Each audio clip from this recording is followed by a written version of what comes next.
Paty, a Ana e a Gabi que estão aqui, também são da diretoria, somos todas juntas aí. A Lari é nossa residente preferida, somos suspeitas de falar. Ela é R3 de Gineco-Obstetrícia da Santa Casa. Ela vai ser a primeira a conversar com a gente hoje. Primeiro a gente queria agradecer por estar todo mundo aqui prestigiando a gente. A gente sabe que tem bastante gente que não é da Liga que está aqui, mas espero que seja proveitoso para todos e todas. Vão ser 5 hospitais, então vai ser Santa Casa, Santa Brígida, HT, HC e Caron. A gente tentou contato com todos os residentes possíveis do evangélico, e infelizmente nenhum deles podia nesse horário, nesse dia, então fica para uma outra hora, mas espero que seja bastante proveitoso. E a ideia tipo, eles apresentarem um pouquinho da residência em alguns minutos, 15, 20 minutos, e daí depois são as dúvidas, mas aí vocês ligam o microfone, podem mandar no chat que a Lari vai respondendo, tá bom? Então, Lari, pode ficar bem tranquila e começar a hora que quiser. Obrigada, gente. Então, boa noite, pessoal. Eu fiz uma apresentaçãozinha que eu acho que dá pra gente ver melhor como é que funcionam as coisas. Deixa eu colocar aqui, peraí. Vocês me digam se estão conseguindo ver alguma coisa. Tá certinho, Lari. Vocês estão vendo a apresentação ou a outra tela? A apresentação mesmo. Peraí.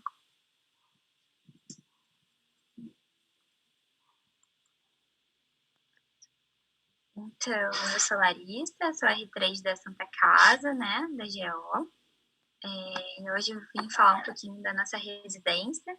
Basicamente, temos 3 casinhas, né? No meio tem a Santa Casa, que é onde a gente passa a maior parte do nosso tempo.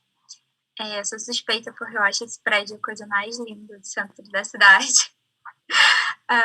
Em Colombo, a gente tem a maternidade Alto Maracanã, que eu acredito que muitos de vocês vão passar por lá.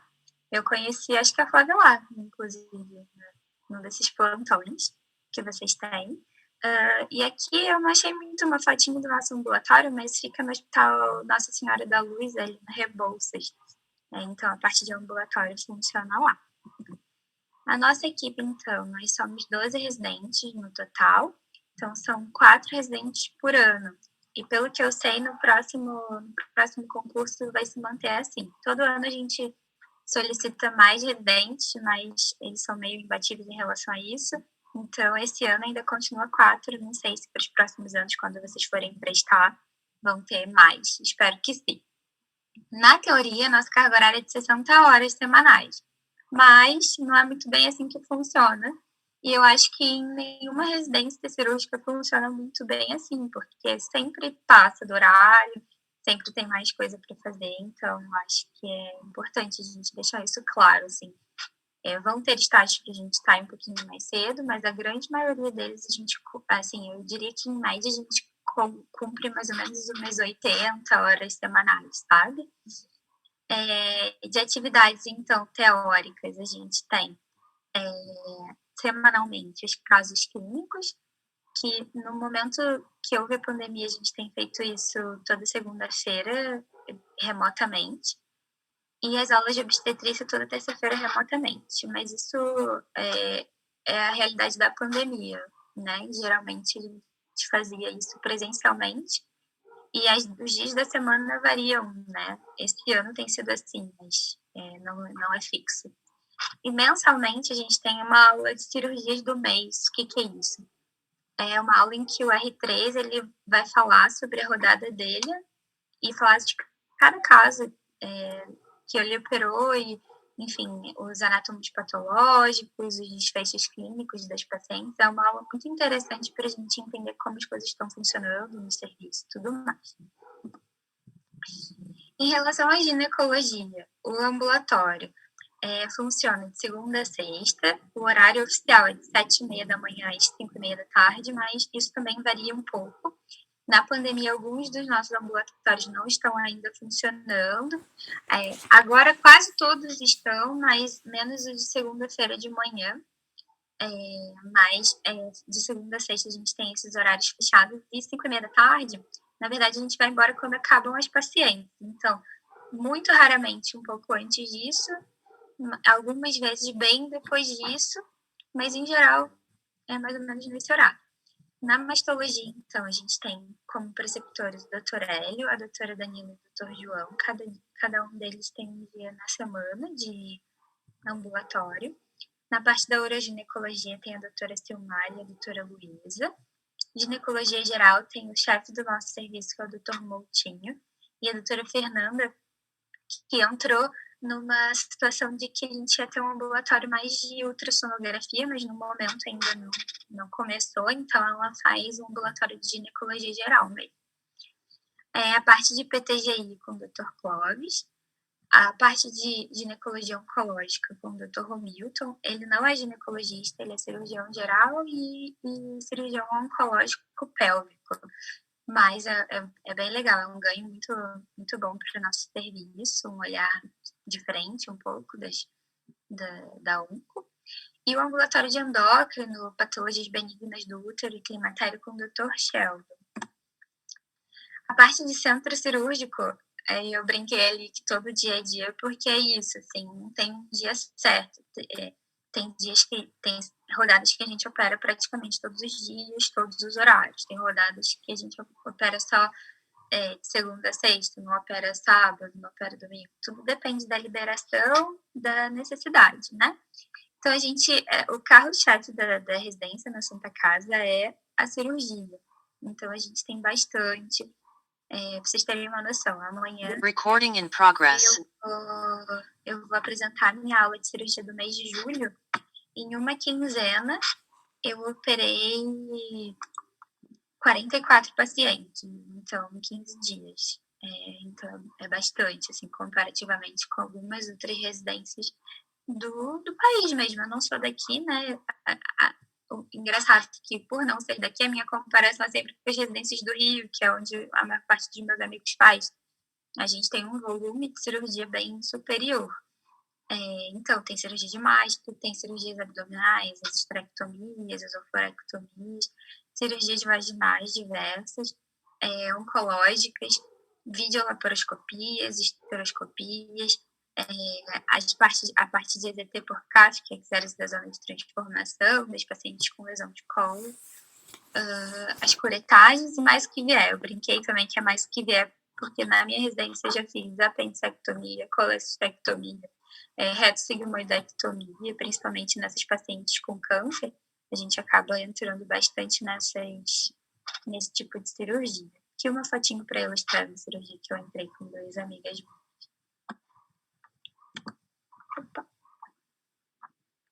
Na obstetrícia, então, a maior parte é lá na maternidade Alto Maracanã, em Colombo. Funciona assim, são plantões diários de 12 horas, de segunda a sexta, na rodada. A gente não faz plantão noturno, porque a gente não tem pessoal suficiente para fazer pós-plantão.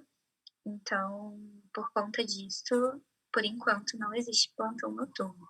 Nos finais de semana, ao invés de ter 3 residentes na maternidade, tem sempre um residente só, e a escala de plantão ela é feita de acordo com a rodada que a gente está e de acordo com o ano da residência, né? Os R1 tem mais plantões no final de semana, os R2 menos e os R3 um pouco menos. As atividades que a gente Recording stopped. São no centro obstétrico e no pronto atendimento lá da maternidade. Lá também, ano passado, iniciou o pré-natal de baixo risco e risco intermediário. Esse pré-natal, esses atendimentos são feitos geralmente pelo R1, com supervisão de um R+. E para o pré-natal de alto risco, a gente tem parceria com o evangélico, então a gente passa no ambulatório deles, né? E sempre, então, tem um residente a partir do R2, lá no ambulatório do evangélico para o pré-natal de alto risco com eles. Em relação à organização, então as rodadas em geral são mensais, exceto no R3, que a gente tem algumas rodadas quinzenais, mas eu não sei se isso vai se manter dessa forma, tá? Eu já falei da proporção de plantões, então quanto mais cedo na residência você está, mais plantões você tem. Quanto você vai se aproximando do fim, menos plantões de final de semana você tem.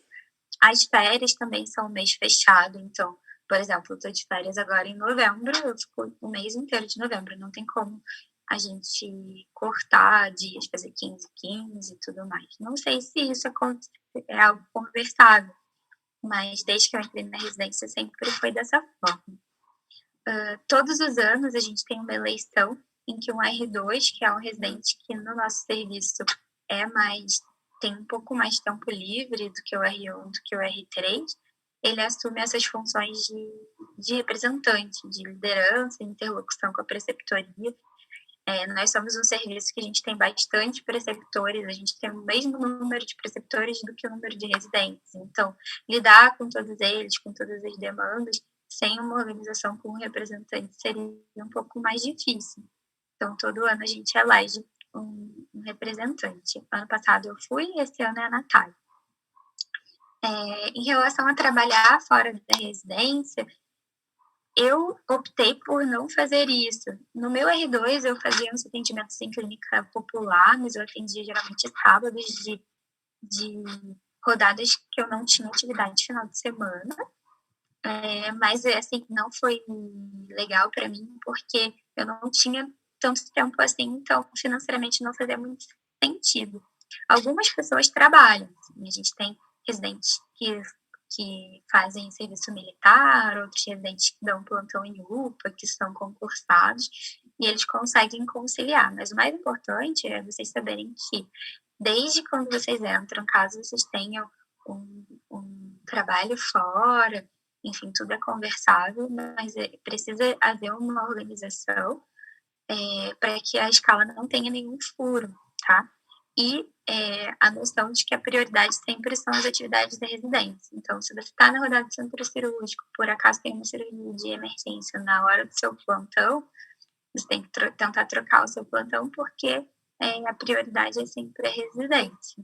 Mas não é impossível trabalhar fora. Em relação à produção científica, é possível haver também, mas o nosso programa de residência, por parte dos nossos preceptores, não é um grande incentivador de produção científica. Então, vai muito do nosso interesse e do tempo disponível. A minha realidade por mais eu vim de uma formação acadêmica muito, assim, pesada nessa coisa da produção científica, artigo, congresso e tal. Eu senti um pouco de falta disso na residência, mas ao mesmo tempo, às vezes que eu tentei fazer isso, eu não tive tempo suficiente para me dedicar. Então, é algo que vai de cada um, assim. Mas existe essa possibilidade, sim. O foco principal da minha residência é nas atividades práticas e, sobretudo, no centro cirúrgico, tá? Igual eu falei, o grande forte da Santa Casa é a cirurgia ginecológica. Em relação às atividades científicas fora da residência, também não é um programa que não é muito incentivador, infelizmente. Então, não existe muito essa possibilidade de liberação para atividade. Vou viajar para um congresso e tudo mais, porque nós somos poucos e dificilmente existe uma compreensão da nossa preceptoria de reduzir carga horária para que isso seja possível, tá? Mas essa é a minha experiência, e a minha experiência é um pouco, talvez, distinta de outros residentes, porque durante os meus 3 anos de residência, 2 deles foram pandemias, onde os congressos são online, então não houve nunca muita mobilização para que a gente participasse, né? Em relação à produção, no final do nosso programa, é obrigatória a apresentação de um trabalho de conclusão de curso, tá? Esse trabalho, geralmente no R1, são sorteados os preceptores, e daí você cai com algum deles. O tema é mais ou menos livre, de acordo com qual preceptor é o seu orientador do TCC. Mas todo residente é obrigado a fazer isso, e a gente faz o trabalho, apresenta para a banca, e recebe nota, e existe uma nota mínima para concluir. Eu nunca ouvi falar de alguém que não tenha concluído, mas teoricamente é assim. E quais são os desafios, assim, que eu acho que são os principais do programa de residência de NGO da Santa Casa? O primeiro deles é a medicina fetal. A gente tem nenhum contato, assim, durante a nossa formação. O pouco contato que eu tenho de casos de medicina fetal são os que eu vi no pré-natal de alto risco do evangélico. Então, a gente não tem um serviço de ultrassom, você não sai da nossa residência sabendo manejar ultrassom, a não ser que você faça cursos fora, tá? A obstetrícia de alto risco também, a nossa obstetrícia de alto risco se resume ao pré-natal. A gente não tem plantão em maternidade de alto risco. Então, se o seu foco é muito mais obstétrico do que ginecológico, talvez a Santa Casa não vá te suprir em algumas necessidades. O Hospital Alto Maracanã ele é uma maternidade de baixo risco, mas a gente recebe muitos pacientes de alto risco com pré-natal ruim. Então, assim, vi muitos casos de eclâmpsia, de gemelar, de diabetes gestacional descontrolada, mas, assim, por exemplo, HIV, mola, vítima de violência sexual, essas coisas a gente não tem muito contato mesmo, sabe? A parte de reprodução humana, que é o que mais me interessava também, é algo que não tem. Mas eu coloquei aqui para vocês qual foi a minha experiência. Eu escolhi realizar o meu estágio letivo, que foi 1 mês durante o meu R3, em reprodução humana. E em relação à ultrassom, que é algo que eu sinto muita falta também, eu resolvi fazer cursos por fora, né? Foi a forma que eu encontrei de suprir essas necessidades. Existem pessoas que têm outras necessidades e outros desafios, e que vão buscar também suprir de outras formas. E aí, para finalizar, eu acho que esse bate-papo, queria dizer que, assim como a faculdade de medicina, não existe residência médica perfeita. A gente tem que buscar, assim, nesse período que vocês estão, a residência que melhor se adequa ao que vocês acreditam ser essencial. Por exemplo, para mim, quando eu entrei na residência, o que eu queria mais era ginecologia. Então, eu fui procurar uma residência que tivesse um enfoque maior em ginecologia. A outra coisa é que eu queria algo mais prático, porque, na minha opinião, a parte teórica eu conseguiria buscar mais facilmente por fora do que a parte prática.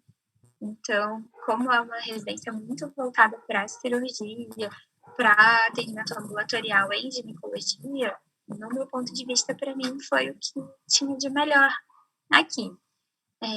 Em relação aos nossos interesses pessoais, eu acho que como nenhuma residência é completa, é perfeita, sempre vão ter brechas, a gente procurar buscar complementar a nossa formação de outras formas, sabe? Extracurricularmente. E eu acho também que é muito importante, eu não tive a oportunidade de fazer isso, mas eu acho que vocês da Liga já entram bastante em contato com a gente. E caso a Liga não dê para vocês entrarem em contato com outros programas que sejam do interesse de vocês, busquem procurar, sabe? Até em outras cidades, venham conhecer os serviços e tudo mais. Geralmente, os serviços têm porta aberta para vocês participarem das cirurgias, participarem das discussões clínicas. Eu acho que é muito importante para que vocês possam escolher aquela que melhor se adequa às suas necessidades, sabe? E a gente está sempre à disposição. Caso vocês queiram conversar comigo, eu botei aqui meu e-mail e o arroba lá da minha página. Sempre que vocês quiserem conversar, estou aqui. E é isso, pessoal.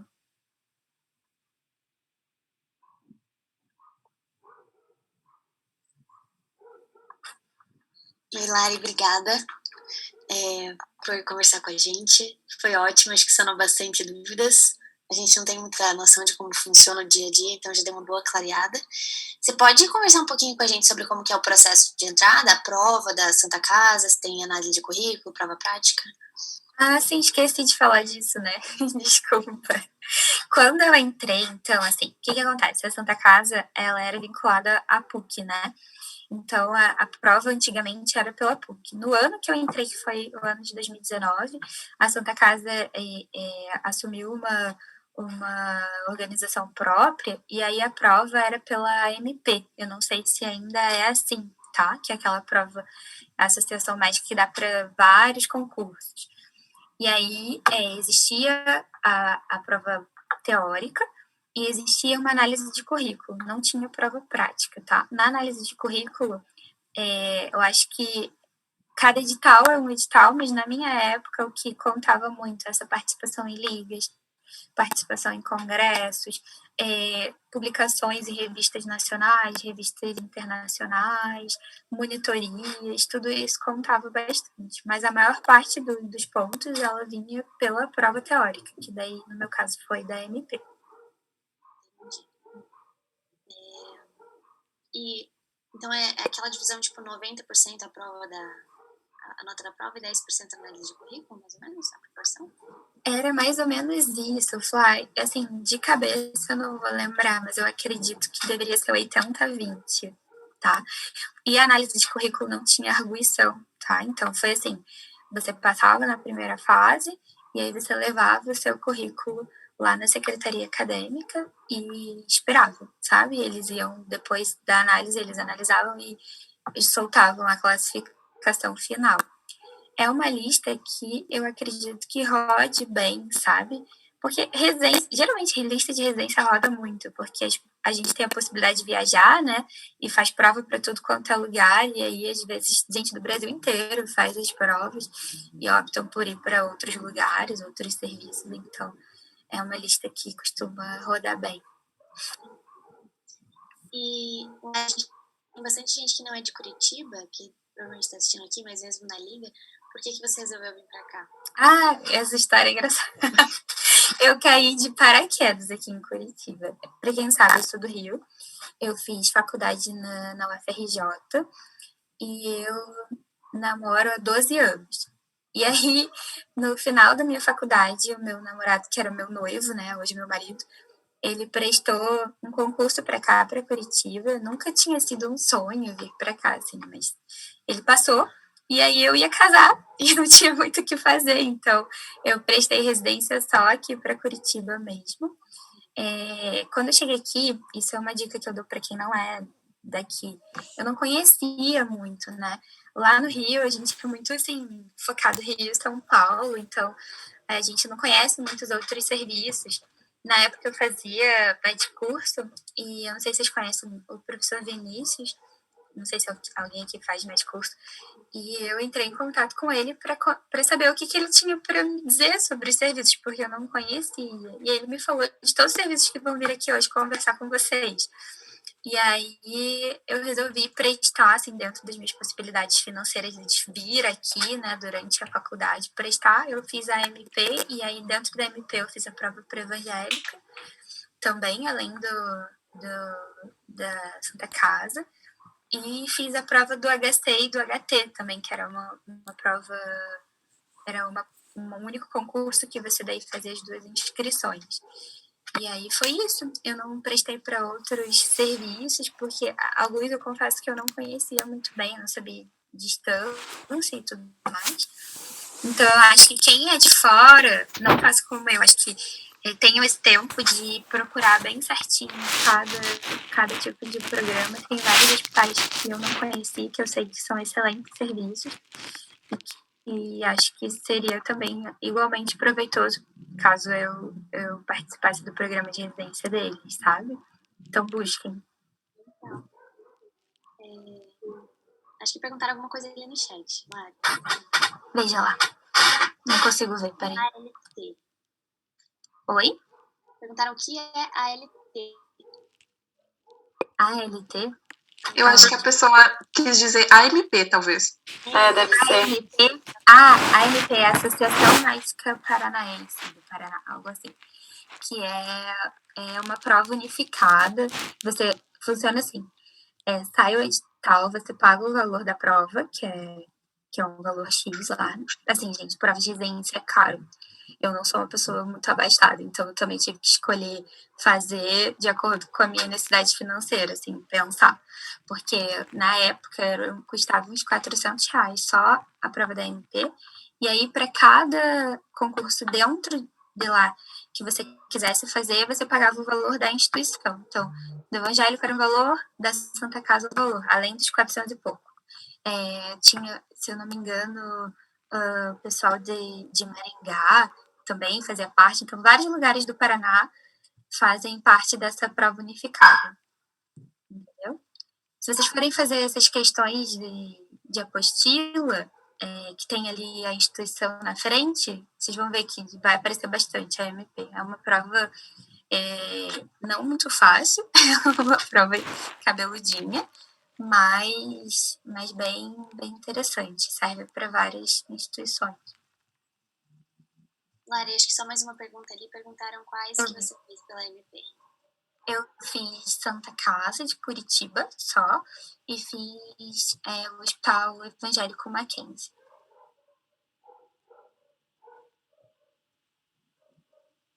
Perfeito. Alguém tem mais alguma dúvida para a Lari? Senão a gente pode... Facadinha. Alguém falou facadinha.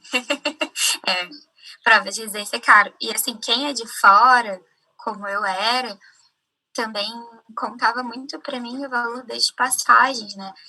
Acaba que fazer a MP foi melhor do que se eu tivesse uma prova da Santa Casa, uma prova do Evangélico em relação, financeiramente falando, porque daí eu teria que viajar em dias diferentes para fazer isso.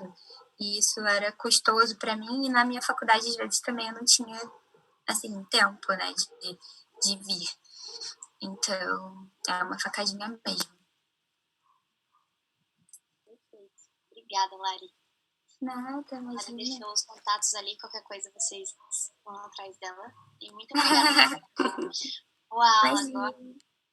Obrigada, gente. Obrigada pela oportunidade. Acho que a Ana estava lá com a gente hoje, né? Tava. Ah! De toquinha eu não reconheci. De toque e máscara. Aí ela sabe dizer como é que é a nossa cirurgias. Hoje a gente teve... Hoje foi um dia calmo até, mas 2 cirurgias ginecológicas, né? Uma cureta, foi bem legal. Uhum. Então tá, a gente se vê amanhã, Ana. Tá bom, Lari, até amanhã. Até. Um beijo, meninas. Mais alguma coisa? Obrigada, Lari. Vou indo, então. Um beijo. Beijos. Tchau. Gente, agora a gente tem a participação da Nath. Nath, obrigada por ter entrado um pouquinho mais cedo. Fique à vontade, a gente está muito feliz de ter você aqui com a gente. E muito prazer, né? A gente não se conhecia, mas acho que vai ser muito legal. A Nath é a nossa representante do Santa Brígida. Fique à vontade. Obrigada. Primeiro, agradecer pelo convite, acho muito legal. Essa participação acho muito importante também. Que eu sei que essa fase surgem inúmeras dúvidas, né, na hora da prova de residência. Então, só me apresentar. Então, meu nome é Natália, eu me formei aqui em Curitiba mesmo, na Universidade Positivo, em 2019, né, final de 2019. Sou residente do 2º ano, então, do Santa Brígida, e vou falar um pouquinho para vocês como que funciona o serviço ali do hospital. Então, para começar, né, eu prestei provas ali para os hospitais de Curitiba, para todos eles, acabei passando em outros serviços também, mas o Santa Brígida já era a minha opção, minha primeira opção, desde que eu estava na faculdade, porque eu fiz a liga, não é a liga de vocês, mas é a outra liga que tem, a Liago, né, que também passa lá no Santa Brígida, e eu já conhecia o serviço, conhecia os chefes, conhecia os residentes, e já me interessei bastante pelo lugar, e era uma das minhas opções. Bom, falando um pouquinho especificamente do serviço em si. O primeiro, eu vou falar mais por anos, assim, que eu acho que é o que modifica entre no R1, R2 e R3. O R1, a gente passa basicamente na obstetrícia em si, né? Dentro da nossa escala, que é uma escala corrida, então não é uma escala de estágios, vamos dizer assim, no R1, a gente passa no pronto atendimento durante o dia. Então, pronto atendimento são queixas obstétricas ou queixas ginecológicas, né? Então tem as duas questões. Pega bastante mão nessa parte, pega bastante mão do atendimento da parte obstétrica, solicitar exames, tem o serviço de ecografia. Daí passa o pronto atendimento, fica no centro obstétrico, durante o dia fica um residente junto com o R2 no centro obstétrico, e à noite fica só o R1, né, com um chefe no centro obstétrico. Então, tem bastante parto, todo mundo tem a dúvida, é um hospital particular, tem bastante parto, tem. Hoje em dia não existe mais aquela questão da só cesárea no particular. Não, tem parto todo dia. Claro, não é um volume de partos normais, vaginais, igual de um hospital público, né? Porque existe uma facilidade maior hoje em dia da paciente no particular ali, da cesárea eletiva e tudo mais. Mas a gente pega muita mão de todas as formas, curetagem também, no R1 a gente acaba fazendo bastante, quando está no dia do centro obstétrico. Então, o pronto atendimento, o centro obstétrico, a visita na enfermaria das puérperas, né? O tratamento clínico fica para o R2, mas as puérperas ficam com o R1. Daí tem alguns ambulatórios que a gente passa no R1, que tem ambulatório de pré-natal, ambulatório de ginecologia geral. Alguém perguntou ali, não tem slide, porque eu não tive tempo de preparar, até pensei hoje, mas acabei de sair do hospital, e não tem slide. Mas qualquer coisa de dúvida, vocês podem ir perguntando. Então, os ambulatórios em geral, a visita, o centro obstétrico e o PA. É o que a gente passa basicamente a gente roda nessa escala no R1. O R2 a gente fica também no centro obstétrico, só que daí não é mais à noite, é durante o dia, né? O pronto atendimento, a gente acaba ficando à noite, no PA noturno. Ambulatórios também, ambulatório de alto risco, ambulatório de DIU de cobre, DIU Mirena, que a gente acaba fazendo as inserções, são 2 dias diferentes. Serviço de ecografia, que daí a gente acompanha o serviço da eco do hospital. E no R3 é onde a gente... e no R2 também tem o estágio da parte de oncogineco, que a gente fica 1 mês no Erasto, acompanhando o ambulatório de ginecologia e mastologia, né? Então, a parte de histerectomia a gente acompanha muito pela parte oncológica, parte de mama, masto, a gente passa, né, no R2. E o R3 é um estágio, um ano que a gente menos fica no Brígida, né? Então, a gente fica bem menos na parte de obstetrícia. São mais os estágios eletivos, daí que fica a critério de cada residente. Estágio da parte de cirurgia por vídeo, né? A videolaparoscopia, que a gente acompanha com alguns chefes. A cirurgia ginecológica em si, que também a gente tem o ambulatório e daí opera junto com os chefes das pacientes. Na parte de fertilidade e, de novo, na ecografia, daí um outro serviço que também a gente acompanha. Então, é bem basicamente isso, né? Eu acredito que é um serviço, um programa de residência bem completo. Claro, existem algumas questões que precisam sempre, acho que deve ter em todos os programas de residência, que às vezes falte um pouquinho mais de um lado, tenha muito mais do outro, mas eu acho que ali é um serviço bem equilibrado. Os preceptores e o chefe ali da Coreme, eles são muito abertos em relação a isso, a melhorias e sugestões, então a gente consegue modificar com o intuito de melhorar isso. A gente tem bastante aceite das nossas opiniões por parte deles. Nós temos aulas semanais, a princípio com temas já pré-definidos, que os residentes dão, outras aulas são com convidados externos, chefes ou algum convidado de outro serviço também, sobre temas mais específicos. Acho que, no geral, basicamente é isso. Questão de carga horária. Esse ano e ano passado, que mudou os chefes da Coreme, eles tentam seguir muito bem as 60 horas semanais, mas, claro, a gente sabe que tem algumas escalas, tem alguns estágios que ultrapassam, né, esse horário, um pouquinho a mais, um pouquinho a menos, mas não é nada fora da realidade, não é nada tão desgastante. E o acesso, né, ao Santa Brígida, como é que é a prova de residência. Ela é vinculada à prova da PUC para o acesso ao Cajuru, então, pelo menos até ano passado era, eu acredito que esse ano deva manter essa mesma forma. Então, é uma prova específica para isso, não tem entrevista, tem o currículo que ele pontua, mas é a mesma questão, acho que do Cajuru, lá da prova da PUC, que o currículo é só para pontuação. Eu acho que é isso, meninos, assim, de geral sobre o programa de residência. Podem perguntar se tiverem dúvidas.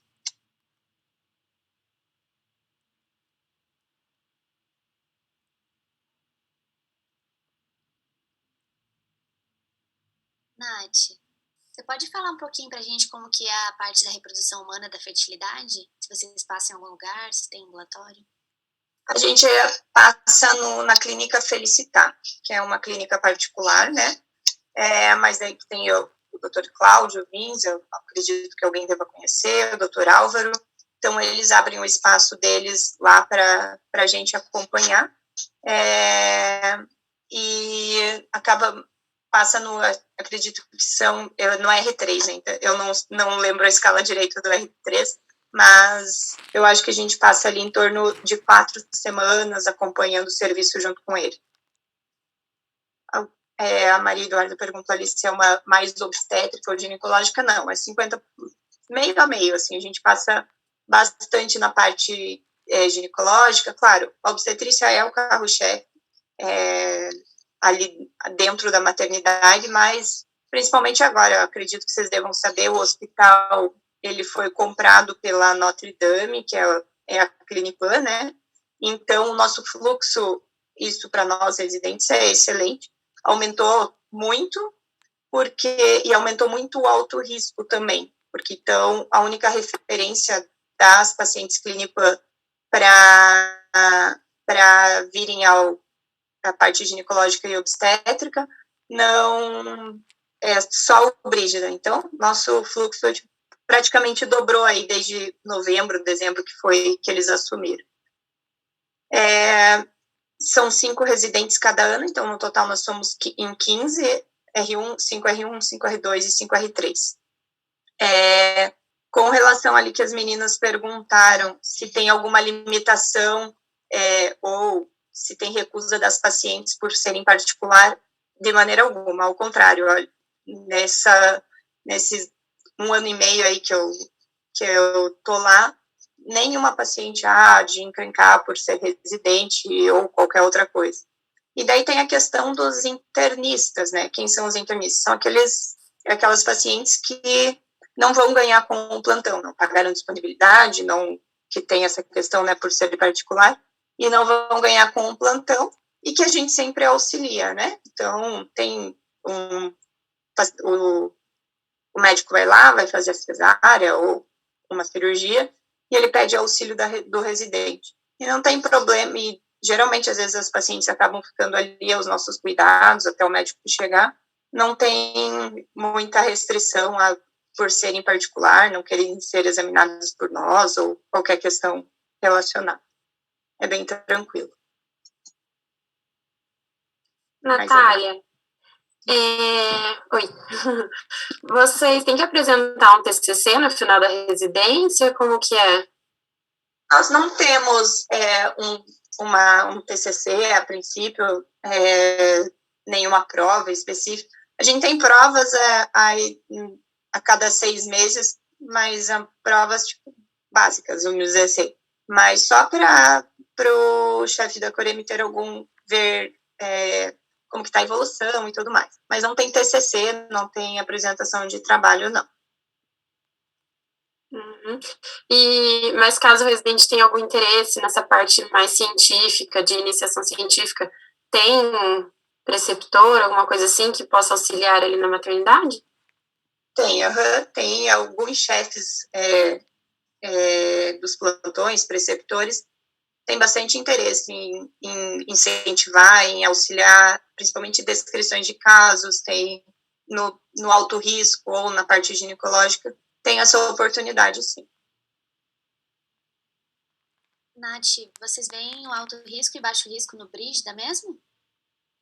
No Brígida mesmo, porque tem o ambulatório do alto risco, né? Tem os ambulatórios agora específicos da clínica do alto risco, então o volume de alto risco lá está bem grande, assim, né? É um hospital que não tem UTI materna, né? Então, quando a gente até resolve, tem várias coisas que a gente resolve lá, a maioria, mas se precisa de transferência para a mãe, tudo, a gente tem alguns hospitais daí para referentes.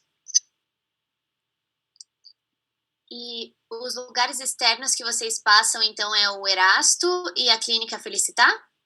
Ou tem mais algum? A gente passa no Erasto, na Clínica Felicitar, na Wave, que é uma clínica de ecografia.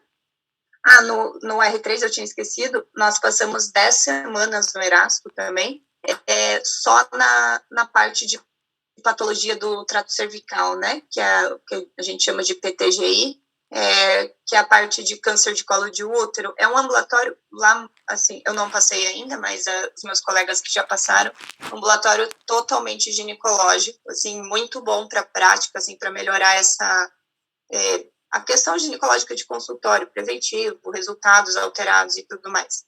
Daí a gente passa no R3, então Erasto, Wave, Felicitar, que a gente acaba passando externo, e daí o eletivo, que fica a critério do residente. Certo. E como que funciona para definir as férias de vocês? É sorteado? É um mês? Como que é? As férias são, inclusive, eu estou entrando em férias super feliz, mas as férias são quinzenais, são duas férias de 15 dias que a gente tira. Geralmente a gente define já no começo do ano, né, no R1 lá, quando vai para as apresentações.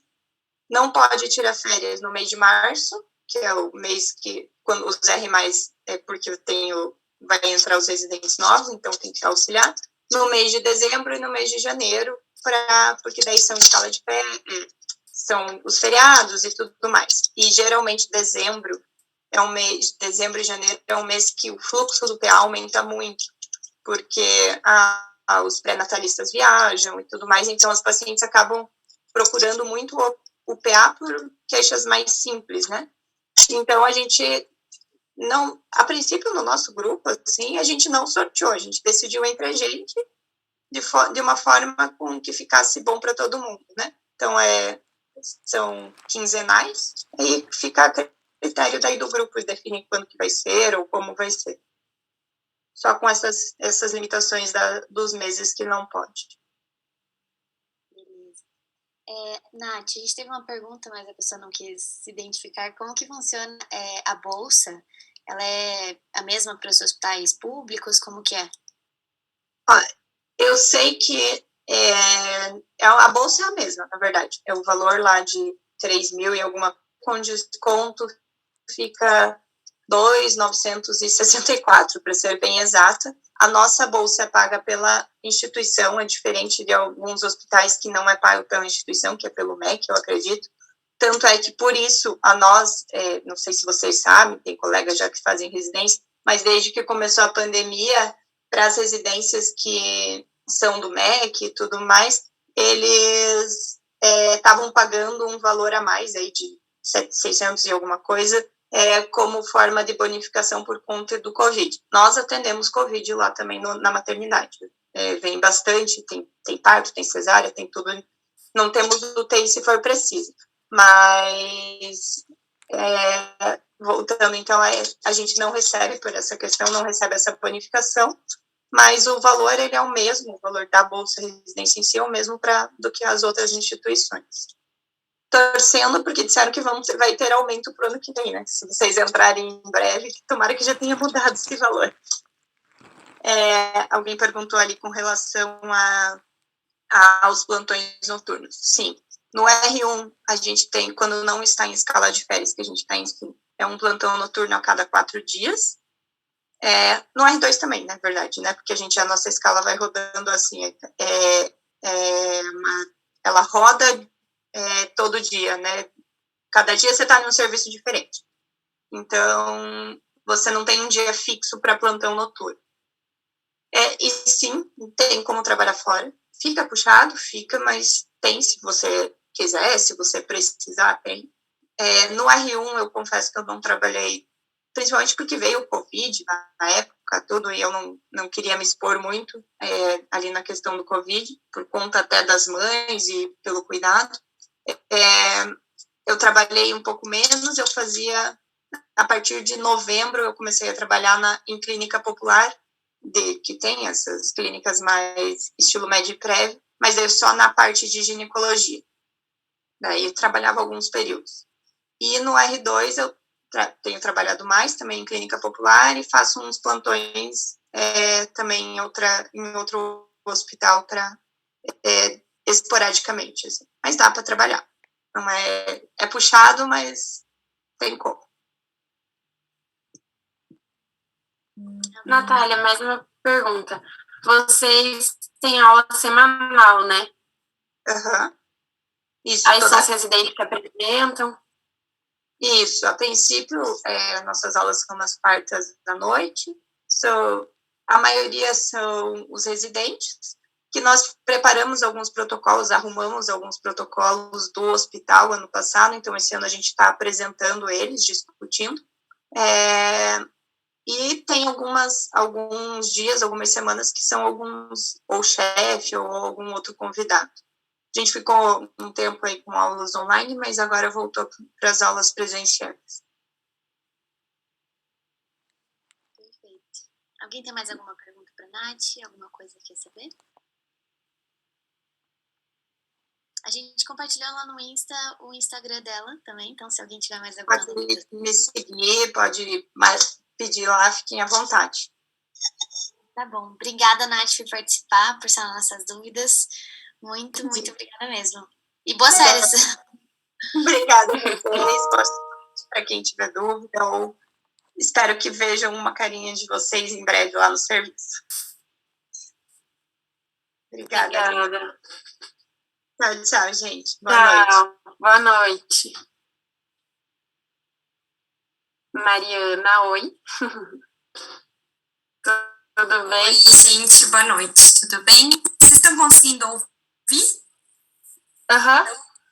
Eu não costumo usar microfone, eu costumo apresentar assim. Se vocês não estiverem ouvindo, vocês me avisam, tá bom? Então, assim, eu fiz uns slides, eu vou compartilhar com vocês, fazer que nem a Lara, explicar, depois a gente conversa, eu tiro as dúvidas que nem a Nath tem, tá bom?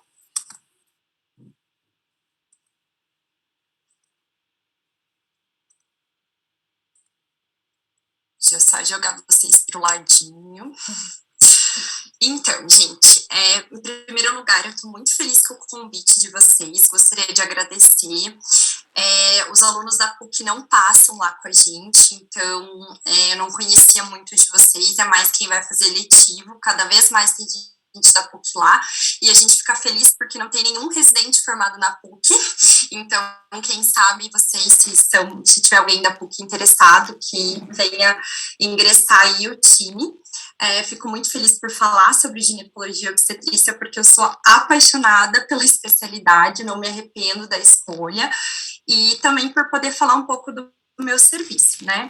Então, eu sou graduada em medicina da Evangélica Mackenzie do Paraná, eu me formei em 2019, atualmente eu sou R2 em ginecologia e obstetrícia pelo Hospital do Trabalhador. As meninas já divulgaram os instas, né, eu tenho meu Instagram pessoal e eu iniciei esse ano um projeto junto com uma acadêmica da Federal Campus de Toledo, Mulher Simplifica, que eu tenho um carinho enorme. Lá eu converso sobre vários temas, mais voltado para as mulheres mesmo, não para a área, assim, não é discussão com outros profissionais, nem para acadêmica, mas para as pacientes em si, para as mulheres em geral, sobre ginecologia e obstetrícia, diversos temas. Também tem meu e-mail, as meninas têm meu WhatsApp, vocês fiquem à vontade para entrar em contato por qualquer meio que vocês prefiram. Então, assim, gente, eu separei esse slide para conversar um pouquinho com vocês sobre a especialidade. Então, assim, a ginecologia e obstetrícia, ela é aquela especialidade que tem duas em uma, né? É uma residência de acesso direto, então não é necessário fazer nenhum tipo de residência antes, E aqui eu coloquei a questão da rapidez para a gente conversar um pouco, para vocês refletirem, né, que em 3 anos, que é a duração do programa de residência em ginecologia e obstetrícia, você já sai como ginecologista e obstetra, né? Lógico que existem diversas subespecialidades, você pode trabalhar mais com um, mais com outro, com sub-áreas dentro destas áreas, mas existe essa possibilidade de você já conseguir um nicho de atendimento, né, que é na saúde da mulher, plantões na área com obstetrícia, né, sem a necessidade de trabalhar como generalista, por exemplo, para complementação, né.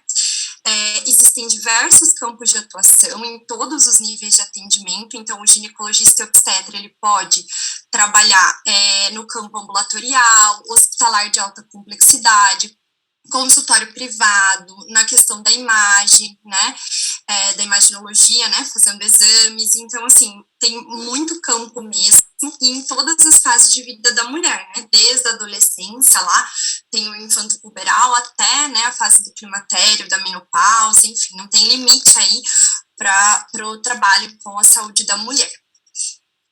O programa de residência, especificamente do Hospital do Trabalhador, são 3 anos como todos. Lá nós temos apenas residência médica, então não existem vagas para especialização.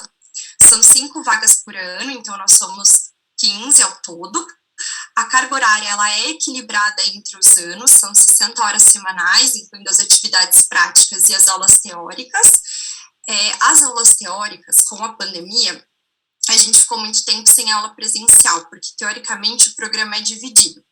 Quarta-feira à tarde tem uma chefe, a doutora Márcia Kreiden, que ela dá aulas para os R1s. São aulas voltadas para os R1s com conceitos básicos de obstetrícia e da obstetrícia de alto risco. Então, aplicação de fórceps, realização de episiotomia, que não é uma coisa de rotina, todo mundo sabe, mas em situações de emergência, uso do VAC extrator, entendimento da pelve, da anatomia, saber bem os conceitos de obstetrícia. O meu ano a gente não teve, porque a doutora Márcia não deu essas aulas, porque elas são presenciais, né, elas têm simulação e tudo mais.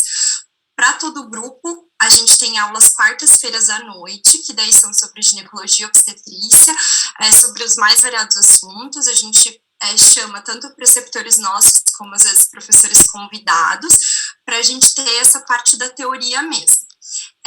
Esse ano eles iniciaram discussões, cada ano tem um mentor, um chefe mentor. Os R2 é o nosso chefe da escala, ele é bem assim organizado, rigoroso, a gente tem encontros, está sendo online com ele para discussão de artigos. Na sexta-feira, essas reuniões são mais quinzenais, às vezes mensais, mas são bem interessantes com a neonatologia, para a gente conversar sobre os casos mais difíceis, mais desafiadores que a gente teve naquele período. Também é bastante interessante, são nas sextas-feiras, a gente parou por um tempo porque elas são no auditório, né, do hospital, mas agora está retornando aos poucos. A gente teve algumas na pandemia, mas não com a frequência que era proposto. A gente tem necessidade de apresentação, de trabalho de conclusão de curso, então a gente é obrigado a fazer TCC e tem bastante incentivo para programação científica, porque a gente tem as faculdades, né, a Universidade Positiva, a Faculdade Pequeno Príncipe passando com a gente, vários dos nossos preceptores são professores, então eles acabam incentivando e ajudando junto até com os acadêmicos a ingressar em alguns trabalhos. Mas como as meninas já comentaram, assim, é difícil a residência em termos de carga horária, de aprendizado, em você conseguir estudar, né, e são vários os desafios.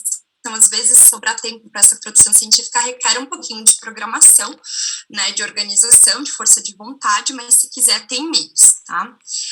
O nosso programa de ginecologia, ele conta com ambulatórios de ginecologia cirúrgica, uroginecologia, endoscopia ginecológica, tem uma chefe que só faz laparoscopia, esteroscopia, e um ambulatório de LARCS, que a gente separou agora para ser, um ambulatório só de inserção de DIU de cobre, tá? A gente insere aquele modelo 380A, que é o disponível pelo SUS, né, que tem duração de 10 anos. A gente também faz inserção de Implanon, só que o Implanon, ele né, de acordo com as regras, disponível no SUS só para alguns tipos de pacientes, não são para todos. Então, como o DIU é de cobra universal, a gente deixou um ambulatório para organizar melhor só para inserção de DIU, que quem está com o chefe são os R1s, e daí a gente insere e também acompanha com ultrassonografia o correto posicionamento para daí dar alta para o paciente. Então, ficou mais organizado dessa maneira. Acompanha também com cirurgias abertas e cirurgias por vídeo e as visitas médicas das pacientes que estão internadas por causas ginecológicas ou os nossos pacientes de cirurgia. A gente também tem ultrassonografia, como eu disse, tanto para a questão do DIU como para as pacientes que são acompanhadas no nosso ambulatório, e é uma oportunidade de aprender ginecologia também com o parecer clínico das outras especialidades do hospital. O nosso programa de obstetrícia, ele conta com os plantões diurnos e noturnos no centro obstétrico. Como nós somos 5 residentes, é complicado criar uma escala que respeite a carga horária, respeite os pós-plantões e consiga colocar a residente no plantão noturno no centro obstétrico e no pronto atendimento. Então, assim, obrigatoriamente, sempre tem residente para o centro obstétrico, mas à noite a gente não é obrigado a estar no pronto atendimento porque não tem número suficiente. Então, o nosso pronto atendimento, ele é porta aberta, a gente fica junto com os preceptores de dia e à noite a gente desce ajudar conforme necessário, mas o foco é a gente ficar no centro obstétrico. O pré-natal de alto risco a gente faz no hospital mesmo. Teoricamente, registrados como pré-natal de alto risco são os pré-natais do Hospital de Clínicas e do Hospital Evangélico, mas no nosso a gente conta com um preceptor que tem formação em alto risco, inclusive é professor desses cursos da Alcio, ele é maravilhoso, todos nós amamos ele nos ajuda muito e a gente aprende bastante no nosso pré-natal. Então, a gente acompanha todos os distúrbios hipertensivos da gestação, todos os casos de diabetes, pacientes insulino-dependentes, inclusive, tem endócrino para nos auxiliar nas endocrinopatias, algumas cardiopatias, alguns distúrbios psiquiátricos, algumas questões que o doutor consegue acompanhar, a gente mantém coisas mais específicas, aí mais tipos de ambulatórios, né, divisão de ambulatórios vão ter no HC, que daí eles têm o específico de mola e assim por diante, que a residente da Lila do HC vai poder explicar melhor para vocês. A gente também passa pela enfermaria e alojamento conjunto, né, o perpério responsabilidade do R1. A gente conta com um serviço de ultrassonografia obstétrica e Doppler fetal. A gente tem um serviço de medicina fetal, teoricamente, o serviço de medicina fetal do Hospital do Trabalhador é registrado como referência para as pacientes, né, com malformações fetais do Estado.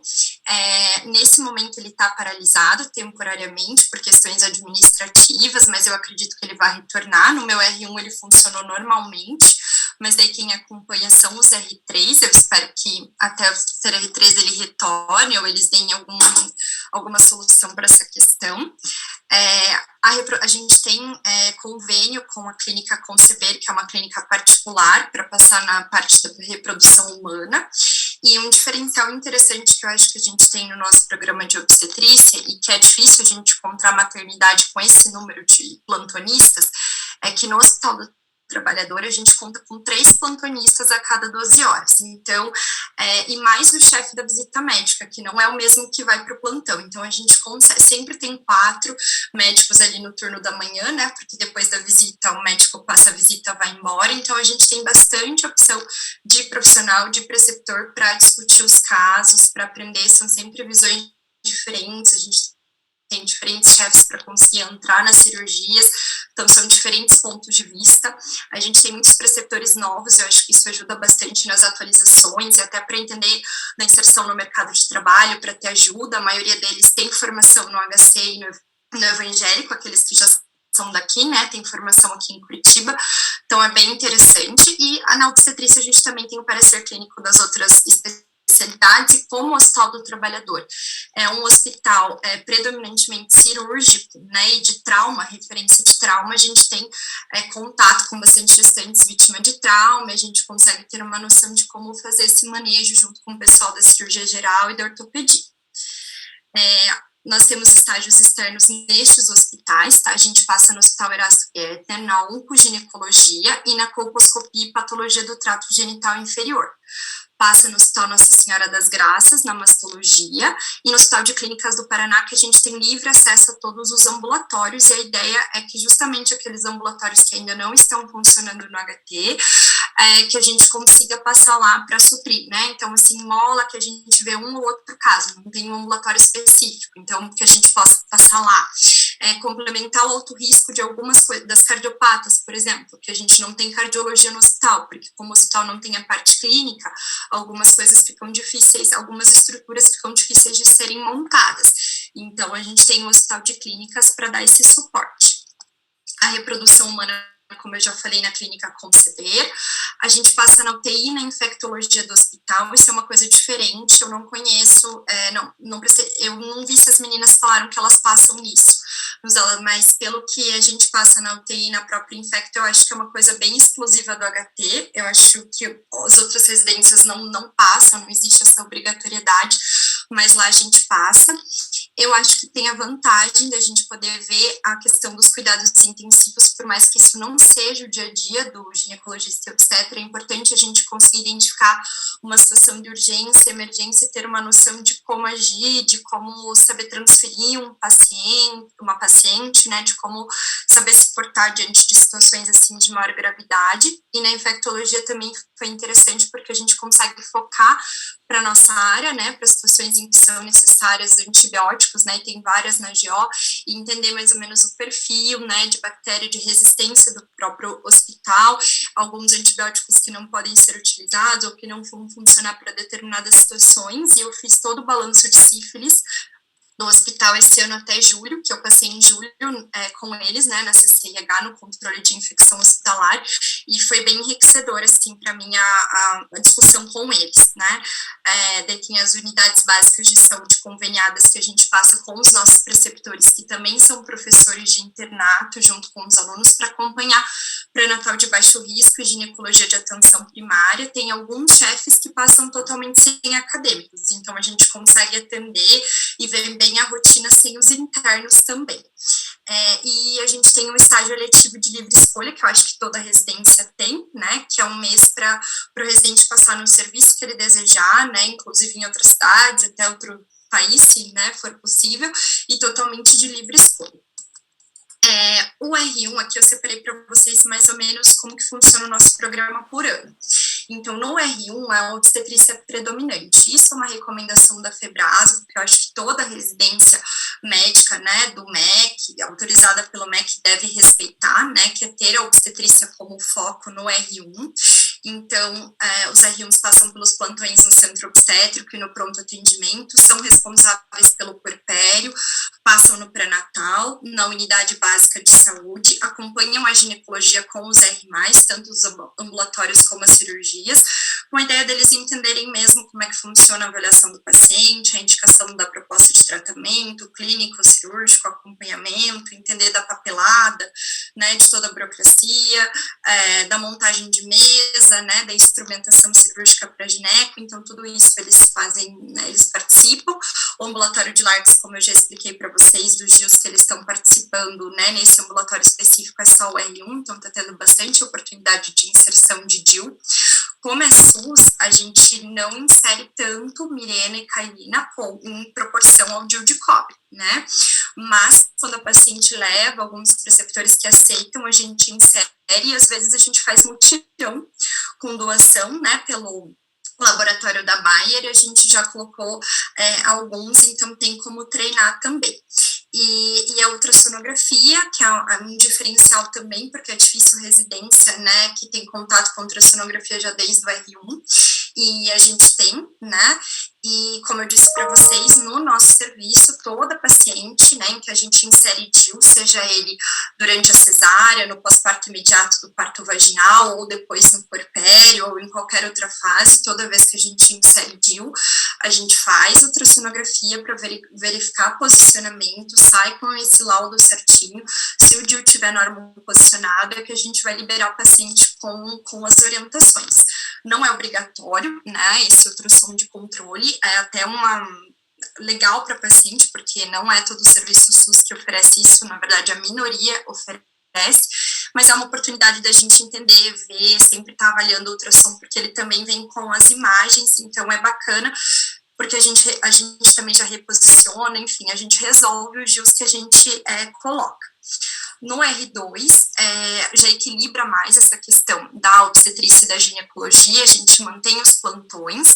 Na enfermaria, o foco deixa de ser o puerpério, passa a ser a enfermaria das gestantes patológicas, então toda gestante que tem alguma intercorrência durante a gestação, que demanda internamento para tratamento é vista pelo R+, o R2 já auxilia mais, em alguns procedimentos já faz, né, já opera, e também passamos pela ultrassonografia, os estágios externos, que é o Hospital Erasto, para passar na oncoginecologia, né, geral, então para a gente ver câncer de ovário, a gente vê câncer de mama, vê o acompanhamento do câncer de colo, aquele que é inoperável, que vai para radioterapia, para quimioterapia, então a gente tem bastante contato lá no mês com eles, é excelente, né, eles são referência da parte oncológica, então é muito interessante. A gente passa na clínica Concebê, né, Curitiba, que é para a gente acompanhar a reprodução humana com eles, tanto as consultas como os procedimentos, né, a clínica funciona em 2 andares, então a gente fica com os médicos, tanto acompanhando as consultas, como acompanhando os procedimentos que eles fazem. No hospital de clínicas, como eu comentei com vocês, e a Dalila vai poder especificar melhor os ambulatórios, mas a gente está livre para passar em tudo com eles, e na UTI infectologia. No R3, mantém também os plantões e o pronto atendimento, a enfermaria com as gestantes patológicas, a mudança aqui no pré-natal. O R3 também passa com a endocrinologista que acompanha com a gente, que é a doutora Maria da Graça, então ela nos ensina a insulinizar paciente, a como lidar com esses pacientes. A prioridade na ginecologia para operar é do R3, né, e os estágios externos volta a passar no Erasto, para passar na colposcopia e na patologia do trato genital inferior, passa no Nossa Senhora das Graças para passar na mastologia com o Dr. Cícero Urban e a equipe dele, e tem um estágio eletivo que daí cada residente vai, né, selecionar em qual serviço, né, em qual área que vai passar, né, como vocês viram, o R1 não passa em nenhum estágio externo, né, então é um ano que acaba ficando mais pesado, porque ele fica mais monótono em termos de serviços, né, do que atua, assim, e fica só no hospital. Aí, só para falar para vocês, para já comentar o que as outras residentes comentaram sobre férias, né, no Hospital do Trabalhador, a gente é proibido de tirar férias até julho. Então, assim, é bem ruim isso, porque a gente já tentou dialogar com o chefe, essa questão da gente ficar só com março, como o mês que não pode, dezembro e janeiro, né, como a Nath já explicou para vocês, no HT é a mesma coisa, mas deixar esses outros meses livres para que fique mais fácil a gente deixar quinzenal, né, eles não proíbem fazer quinzenal, mas é que amontoando todas as férias para agosto, né, setembro, outubro, novembro e janeiro, no caso de janeiro, eles liberaram. Acaba que fica muito difícil a gente dividir 15 dias de um modo que vale a pena, né, porque daí você sai, fica 15 dias fora, daí volta, trabalha mais 15, daí pega os outros 15, é uma coisa que não compensa, né, o melhor é que ficasse, para fazer quinzenal, fique uma parte no primeiro semestre, outra no segundo, ou tem alguma distância, né, então no primeiro ano a gente acabou dividindo, o meu grupo acabou dividindo entre si, mas esse ano a gente preferiu não dividir, porque não ia ter número suficiente para dividir, a gente estava muito junto às férias, então a gente está tirando mensal. Eu achei bem pior, porque, confesso para vocês, eu vou sair em outubro agora, eu tô exausta, porque as minhas férias do ano passado foram setembro, então, assim, é muito tempo nesse ritmo, assim, que você tem até, às vezes, final de semana comprometido, então é cansativo. Mas acho que conversando com os chefes, de repente a gente consiga alguma coisa. E outra coisa que acho que já é importante falar, que eu vi as meninas comentando, que progressivamente o final de semana vai ficando mais livre, né, quando é R+, no HT isso não está acontecendo, porque eu não sei por que cargas d'água ficou definido dessa maneira, que sexta-feira à noite e sábado à noite são responsabilidade do R2 e domingo à noite é responsabilidade do R3. Então, assim, isso acaba prejudicando um pouco o final de semana, principalmente para as pessoas que moram próximo ou querem ir para a praia, algumas viagens próximas, porque tem aí esses dias comprometidos. Mas isso é pelo número que a gente tem mesmo, como o R1 fica responsável pelo sábado e domingo de dia, aí acaba que a gente tem que completar a noite e tem essa questão aí. As minhas considerações finais são que nenhum serviço conta com tudo, né? A Lari já comentou isso, e queria reforçar que a especialidade é extremamente ampla, então é muito complicado você conseguir achar um serviço de ginecologia e obstetrícia que conte com absolutamente tudo, porque realmente são muitas áreas.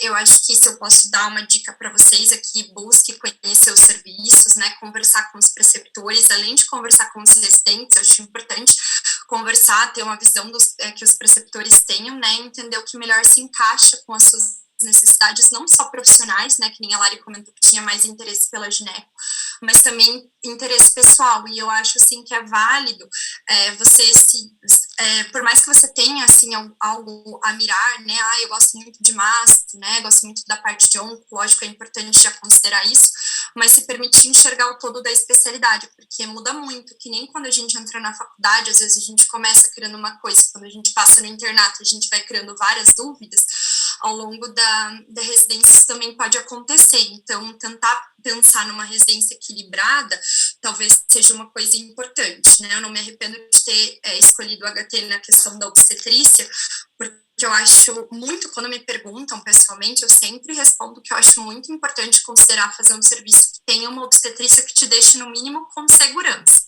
porque como o beabá dos plantões envolve obstetrícia, você não pode se permitir ser um especialista inseguro nessa parte, né, e também considerar o que é importante para você no campo pessoal, né, se atende até a distância do hospital, né, por exemplo, Angelina Caron, Rocio, né, contam com o GO, se para você vale o deslocamento e tudo mais, considerar a especialidade, enfim.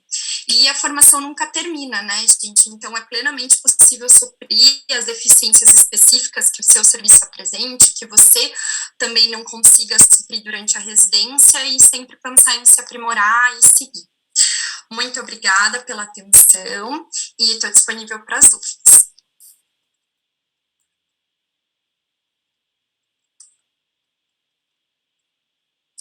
Sobre a prova, vi aqui que a Isa perguntou. Então, assim, gente, sobre a prova de residência. No HT, o acesso, ele é o mesmo, pela mesma prova do HC. Então, é uma prova única que você faz, que tem uma primeira fase, que é uma prova teórica, aí tem análise do currículo também, o currículo conta com uma parte da nota, e tem a prova prática. Parece que com a pandemia, no ano que meus R1s entraram, eles não fizeram a prova prática, mas tem essa prova.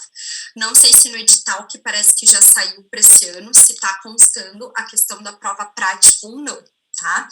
Aí, assim, é exata a mesma coisa, só que daí você vai competir com as pessoas que estão pro trabalhador, né, que não é todo mundo, geralmente pro HC tem um número maior de pessoas que aplicam pro HC, né, porque é exata a mesma prova, mas você paga um valor para concorrer pelo HC e mais um valor lá para concorrer pelo HT. No ano que eu fiz era 350 cada.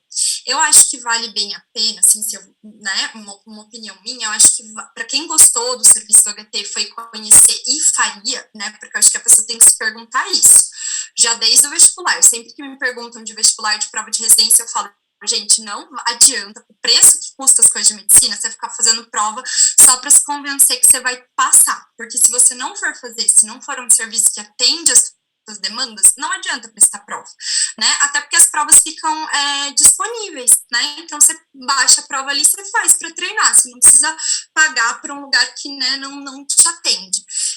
Mas se atender, eu acho que vale muito a pena pagar, porque é o mesmo processo, você já vai lá prestar para HC, então vale a pena dar o crédito e ver se consegue entrar no HT, se for, né, do interesse.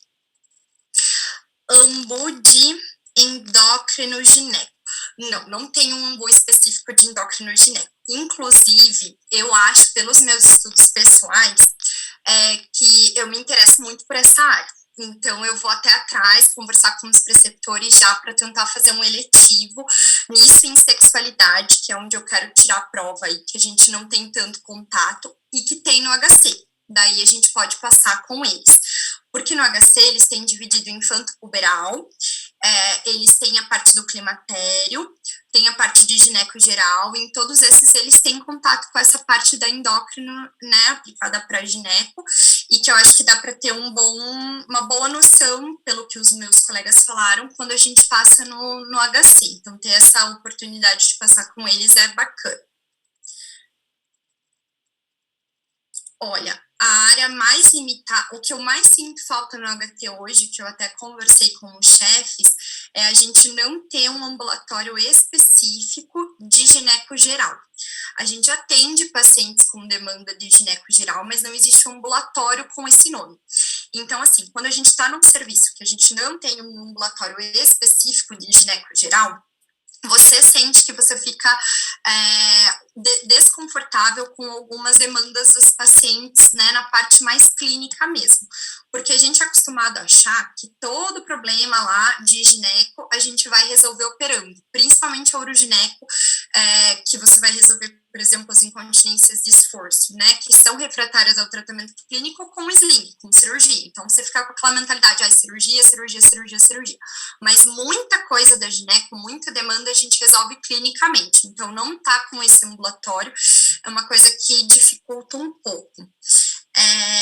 Mas os chefes falaram que por enquanto não tem como, porque tudo é repasse, todas essas questões do SUS são registros, são repasse, é uma burocracia assim que vocês não têm ideia, nem eu tenho ideia da dimensão que é. Então, eu acho que isso realmente está limitado. Deixa eu ver outra questão. A obstetrícia é bem tranquilo, acho que não teria mais a acrescentar, só eles precisarem voltar mesmo à medicina fetal. A gente vai ser uma outra referência para as pacientes vítimas de violência sexual. Então, a gente vai ter serviço de VVS lá no trabalhador, isso vai ser legal. É um ponto positivo.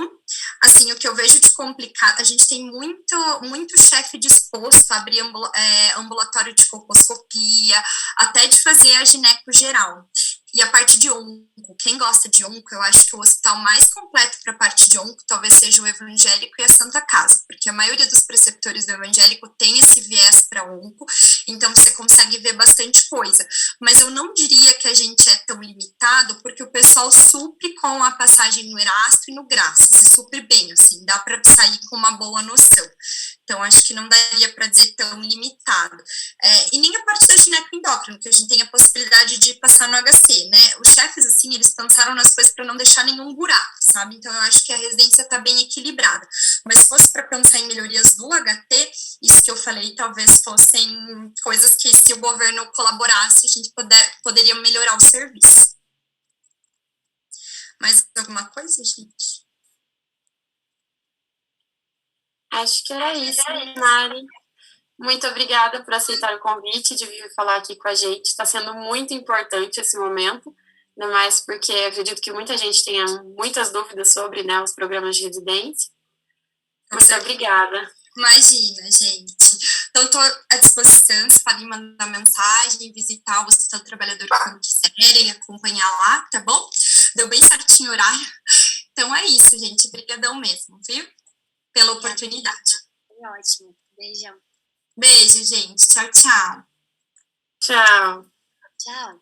Agora eu queria chamar o Rodolfo, que é residente, ele é R1 do Angelina Caron, que é um serviço que agora nós alunos da PUC, tem bastante alunos que não são da PUC aqui, mas na PUC a gente está passando lá. Por enquanto nós somos a única faculdade que está passando lá e tem sido uma surpresa incrível, assim, vale totalmente a distância, de verdade, assim, o hospital é maravilhoso, quem tiver a oportunidade de conhecer, até por isso que a gente quis trazer ele, e ele é muito querido, então passo a palavra a você, Rodolfo, fica à vontade. Obrigado, Flávia. Realmente, a Angelina Caron é uma joia rara, né? Quem chega lá e conhece o hospital se encanta com tudo que tem lá dentro, porque não é tão falado, e se a gente começar a colocar mais na roda de conversa, como vocês estão fazendo agora, vai ficar cada vez mais visível. Aquele hospital me encantou antes da obstetrícia, eu já trabalhei lá antes de ser residente, então mudar de um setor para outro foi só uma continuação da minha carreira ali. Igual a Natália, eu tô sem slides, porque final de semana eu estava de plantão, hoje estava no centro cirúrgico, então sem chance de fazer slides por enquanto, mas eu anotei algumas coisinhas aqui para pontuar. Então, novamente, obrigado pelo convite. A gente está tendo esse contato com os acadêmicos da PUC agora, que estão começando a rodar com a gente. Está sendo bem interessante ter acadêmicos no hospital. Eu venho já de uma formação que o acadêmico é bem-vindo nos serviços, então a gente tenta acolher sempre, porque vocês daqui a pouco serão nós, né? Então é importante ter vocês junto. Nós somos 12 residentes ao todo, 4 por ano da residência, e a gente roda semanalmente no serviço, então a gente consegue seguir um fluxo de trabalho durante a semana que não fica tão quebrado, por exemplo, trabalhar cada dia num setor diferente, mas também não fica tão maçante como trabalhar, dividir por mês. Então, eu acredito que semanal é uma rotação que funciona bem para nós. O R1 roda entre pronto-socorro, enfermaria, centro obstétrico e centro cirúrgico. Nosso pronto-socorro ele é obstétrico para a macro-região e ele é ginecológico para a micro-região. Então, a gente atende as demandas ginecológicas dos municípios ao redor do hospital, mas também as demandas obstétricas dos municípios além da nossa fronteira. Quando nós, como R1, nós somos responsáveis pela enfermaria, tanto do puerpério como a enfermaria clínica. A gente avalia os pacientes, discute com preceptores e também com os colegas, com nossos R+. Então, a gente não fica desassistido, não é como se todo o fardo da enfermaria estivesse sobre nossos ombros e a gente fosse desmoronar. Não é uma responsabilidade absurda para o R1, na verdade, a gente se sente até valorizado, porque a gente consegue, desde muito cedo na residência, resolver problemas, né? Então, a gente desde o começo da residência, a gente já está inserido em todas as atividades, praticamente. E no centro cirúrgico também, a R1 já entra direto. Nosso centro cirúrgico tem um fluxo muito grande. Inclusive, temos manhãs com múltiplos preceptores, várias salas cirúrgicas abertas. Então, a gente consegue acompanhar R+, operando, R1 no começo auxiliando, isso cada vez mais inserindo quem está chegando dentro das atividades, né? E o centro obstétrico como padrão de qualquer maternidade. R2 e R3 roda também em ambulatório, gineco e onco, além do centro cirúrgico, e também faz uma rotação de piso, que a gente chama, que é um suporte para o R-. Então, onde tem o fluxo mais alto, se é no pronto-socorro, se é no centro obstétrico, essa rotação de suporte auxilia o R- que estiver tendo alguma dificuldade. Nosso ambulatório de ginecologia é de alta complexidade para o município e para a macro-região, então as demandas da unidade de saúde que não foram resolvidas são todas encaminhadas para nós, além do pronto-socorro da gineco, que eu vou comentar um pouquinho mais para frente, mas o nosso ambulatório de obstetrícia, acredito que é o grande forte do nosso Centro Integrado de Saúde da Mulher, porque conversando com a minha chefe para fazer essas anotações, a gente tem disponibilidade de 120 novas pacientes por mês para atendimento no pré-natal de alto risco e 480 consultas por mês de acompanhamento. Então, é um fluxo obstétrico bem grande mesmo para pré-natal de alto risco. Além disso, o R3 também pode fazer rotação externa, da mesma forma que as outras colegas comentaram dos outros serviços, onde a gente falha, a gente complementa. Então, a gente complementa a mastonograças, a gente complementa colo do útero e onco no erasto, e a gente também faz rotação externa em reprodução humana e medicina fetal em clínicas particulares. Mas o serviço não é restrito só para essas rotações. Então, o R3 que quiser fazer alguma rotação externa diferenciada, pode conversar com a chefia, pode conversar com a preceptoria para organizar alguma rotação externa que seja do seu gosto, que queira complementar de alguma outra forma também. A gente tem uma carga horária de aproximadamente 60 horas por semana, depende do fluxo ou depende da semana de rotação. Por exemplo, quem está no PS faz 12 horas diurnas. Eventualmente, quem está no centro cirúrgico vai embora um pouco mais cedo, se não tiver mais cirurgias, enfim. Por isso que depende da rotação, mas em média 60 horas semanais que a gente faz. Nós temos plantão noturno, inclusive para o R1, habitualmente 2 a 3 plantões noturnos por mês, e nós temos plantão de final de semana também, habitualmente 24 horas de final de semana para o R1 por mês, e aí para R2 e R3 faz menos final de semana do que o R1. mas a gente já entra na escala de plantão noturno desde o começo da residência. Lógico, não nos primeiros dias, né? Nos primeiros dias a gente está se habituando ao serviço, está entendendo como é que funciona, está aprendendo a usar o carimbo, alguns ainda. Então, a gente sempre passa por uma adaptação com os R+, mas a gente já entra na escala de plantão noturno também. E depois do plantão noturno a gente tem direito a plantão, que é coberto pelos colegas. Então, eventualmente a gente tem que se reorganizar para poder cobrir o colega que tiver de pós-plantão, mas isso é algo que a gente tem conseguido manejar bem. Dessa forma, a gente sempre tem um residente no pronto-socorro 24 horas por dia, independente se é R1, se é R2 ou se é R3. Diurno sempre vai ser R1, noturno, eventualmente R1, nos outros dias R2 e R3, mas a gente faz o nosso ramal passar praticamente de mão em mão entre os residentes, né? O PS nunca fica desassistido, sempre vai ter um residente. Para ter residente 24 horas por dia, também temos preceptoria 24 horas por dia, que está disponível para auxiliar a gente, mas eu percebo que isso dá muita autonomia para o R1, porque em alguns outros serviços o R1 faz mais a parte burocrática ou faz mais a parte assistencial e não tanto a parte de intervenção. Então, a gente já, desde o começo da residência, já está direto atuando no pronto-socorro, no centro cirúrgico, que também é um ponto positivo da nossa residência, né? Sobre o hospital, nosso hospital ele é de alta complexidade, ele é multiprofissional, multidisciplinar, então a gente também aceita demandas obstétricas que têm necessidade de complementação com outras especialidades. Eventualmente a gente precisa de suporte da endócrino, da cirurgia geral, da oncologia, então a gente também tem essa disponibilidade de aceitar essas pacientes para suprir a demanda do SUS. Além disso, a gente é a retaguarda de vaga zero dos municípios da nossa macro-região, então a gente também recebe urgência e emergência obstétrica e eventualmente, urgência e emergência ginecológica no nosso pronto atendimento. E aí, claro, se for um R1, vai ter o suporte do preceptor para resolver essas intercorrências, o R1 não fica desassistido, né?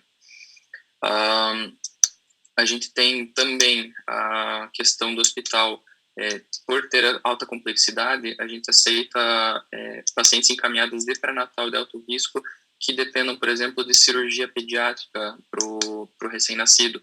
Então, essa mãe vem para o nosso serviço para a gente fazer o acompanhamento, para que quando no pós-parto o recém-nascido precise do suporte cirúrgico ou do suporte de especialidade, também tem esse vínculo.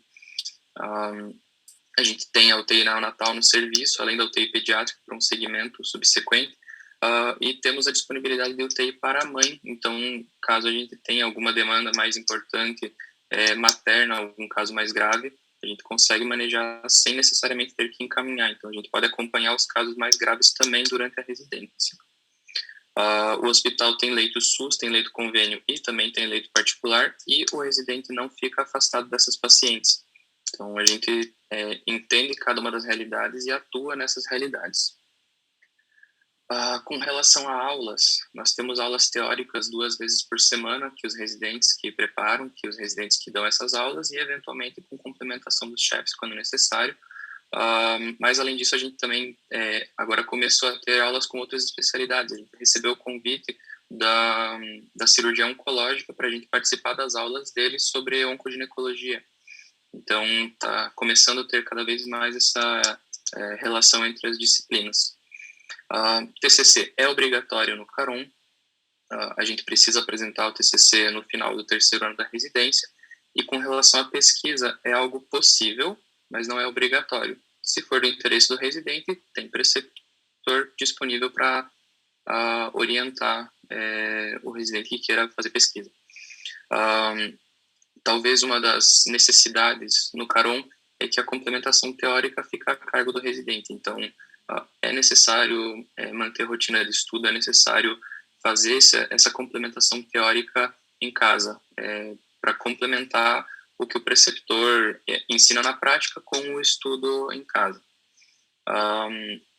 É possível ter vida, dá para viver durante o R1, então a gente consegue conciliar trabalho, consegue conciliar um hobby, precisa se organizar, lógico, mas dá para fazer. Nosso esquema de férias é quinzenal também, nossa divisão é feita com base em hierarquia, então, primeiro quem escolhe são as R3, depois quem escolhe são as R2, por último R1, e com regime quinzenal. A gente tem que se cobrir nas férias dos colegas, então, se tem um colega de férias no centro cirúrgico, esse centro cirúrgico não pode ficar desassistido. Alguém tem que cobrir esse colega das férias. Mas isso é fácil de fazer. A gente se organiza, a gente conversa e a gente faz. E para entrar no Caron, o edital saiu ontem, a prova é objetiva, não tem arguição de currículo, não tem prova prática. Então, o edital já foi disponibilizado, quem tiver mais interesse pode procurar no site do hospital. Devolvo a palavra à Flávia. Beleza. Nossa, obrigada, Rodolfo. Queria perguntar sobre como que é, tipo, vocês residentes que moram em Curitiba. A maioria mora perto do hospital, mora em Curitiba. Como que é essa questão do trajeto? Por causa da distância que preocupa bastante gente. Sim, a gente tem residentes morando perto do hospital, no município, em Campina Grande. Tem residente morando em Curitiba, mas mais próximo do hospital, por exemplo, Bacaxeri. E tem residente morando longe do hospital, todo mundo consegue chegar às 7 no hospital. Então, não é impossível. Dá para morar em Curitiba e ir para o Caron. Tem o trajeto da linha verde, né, da BR-116, mas que pelo fato de ser BR não dificulta tanto o acesso. Talvez se fosse trajeto urbano, com a distância que nós temos, não daria certo de chegar no hospital. Mas como o trajeto é via rodovia, é fácil de chegar. Eu acredito que... No bate-papo também, desculpa interromper. Isso, teve uma pergunta sobre o número de residentes, nós somos 4 por ano, 12 ao todo. E teve também sobre o mês de férias, a restrição de mês de férias, em teoria, em março, a gente deveria se organizar para não ter férias porque a entrada de residentes novos, né? Mas fora isso, não teria outras restrições. Rodolfo, você pode comentar um pouquinho dos ambulatórios que tem ali no Centro Integrado da Saúde Mulher? Tipo, como que funciona a separação? Se tem, tipo, um dia para cada tipo de demanda ou não? Tem, então. Tem especificamente segunda e sexta pós-operatório da ginecologia, de segunda a sexta ou da obstetrícia, né? Mas não tem divisão, por exemplo, terça e quinta, colocação de DIU, mas não tem outras divisões, segunda-feira ser só gineco uro, ser só gineco colpo, né? Exceto esses de colocação ou de pós-op, é ginecologia geral, e no caso da obstetrícia é o pré-natal de alto risco geral também. E você pode comentar um pouquinho do fluxo de cirurgias, assim, porque eu acho que é uma coisa que a gente ficou bastante chocada, assim, com tanto de cirurgias. Sim. Troca de sala. Sim, então. Por favor. Então, o nosso centro cirúrgico, ele se destaca nisso porque em outros hospitais a troca de salas lentifica o processo e a gente já foi desenvolvido esse esquema no hospital para ter uma troca de salas ágil, uma limpeza de salas ágil. Então, antes da pandemia, existem relatos dos chefes, dos colegas, que como eu estou no R1, eu peguei já na pandemia, né? Mas existem relatos dos chefes de 7 esterectomias, 2 oforectomias, mais sling, tudo numa manhã só. E atualmente com a pandemia o fluxo caiu bastante por causa das cirurgias eletivas estarem suspensas, mas eu acredito que assim que as barreiras forem retiradas, deve voltar ao mesmo fluxo de antes. Por ter tanto fluxo, todo mundo opera. Então, várias salas, vários cirurgiões sendo preceptores e vários residentes operando, né?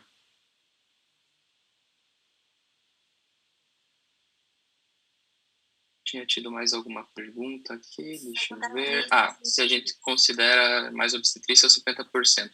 Depende do ano. Então, no R1, obviamente, a gente é mais obstetrícia, né? Mas do R2 em diante, como entra mais parte do ambulatório, como também atua mais em cirurgia, acaba dividindo 50-50 e eu não vejo uma divisão mais clara para uma ou para outra. Os R1, eles ficam operando mais na obstetrícia ou eles também conseguem entrar em alguma coisa de gineco? Dá para entrar em tudo. Onde tem chefe operando, o R1 pode entrar. Agora, atuar como cirurgião principal é mais difícil na ginecologia pelo risco da cirurgia mesmo, né, pelo risco inato. Então, isso fica mais a cargo de R2 e R3. Agora, na cirurgia de obstetrícia, o R1, depois que adquire bagagem teórica o suficiente, já entra em campo como cirurgião principal. Legal, perfeito. Alguém tem mais alguma dúvida? Rodolfo, te agradeço muito, foi ótimo. Obrigada por ter vindo falar um pouquinho pra gente do Angelina. E, gente, sigam ele lá no Insta e procurem sobre o hospital, porque vale muito a pena. De verdade, assim, a gente tá gostando demais de passar lá em estágio com vocês. Obrigado pelo espaço. Passo a palavra à Paty agora. Vou chamar a Dalila agora, que é residente do HC. Acho que ela já entrou na sala. Oi, Dalila. Oi, gente. Consegue me ouvir bem? Aham. Me ouvir bem? Então tá. Posso começar, então? Isso, pode ficar à vontade. Então tá. Oi, gente. Boa noite. Meu nome é Dalila. Eu vou começar me apresentando um pouquinho. Sou R1 no Hospital de Clínicas.